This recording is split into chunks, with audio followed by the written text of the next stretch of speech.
শক্তিশালী টাইফুনের আঘাতে বিপর্যস্ত তাইওয়ান। বুধবার দুপুরে ঘন্টায় 191 কিলোমিটার বেগে আঘাত হানে ঝড়টি। লন্ডভন্ড হয়ে যায় পুরো এলাকা। ঝড়ের আঘাতে ক্ষতিগ্রস্ত হয়েছে বহু বাড়িঘর, ধসে পড়েছে রাস্তাঘাট, বন্ধ বিদ্যুৎ সরবরাহ।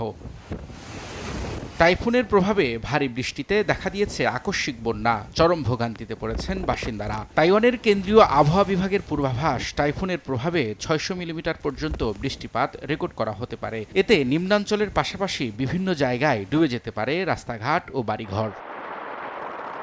এর আগে টাইফুন মোকাবেলায় সতর্কতা জারি করে তাইওয়ান কর্তৃপক্ষ। দক্ষিণ পূর্বাঞ্চলীয় গ্রিন আইল্যান্ডের তাইতাং প্রদেশের কয়েক হাজার বাসিন্দাকে নিরাপদ স্থানে সরিয়ে নেয় সেনাবাহিনী। ঝড়ের কারণে বাতিল করা হয়েছে কয়েকশো ফ্লাইট। এর মধ্যে অভ্যন্তরীণ 252টি এবং আন্তর্জাতিক রুটে 129টির বেশি ফ্লাইট বাতিল করা হয়েছে। বন্ধ ঘোষণা করা হয়েছে স্কুল, কলেজ ও অফিস আদালত। তাইওয়ানের পাশাপাশি চীনের বিশেষ প্রশাসনিক অঞ্চল হংকংয়েও জারি করা হয়েছে সতর্কতা। উপকূলের বাসিন্দাদের সতর্ক থাকার পাশাপাশি সমুদ্রে সব ধরনের নৌযান চলাচল বন্ধ ঘোষণা করা হয়েছে। রবিউল ইসলাম আওলাদ, সময় সংবাদ।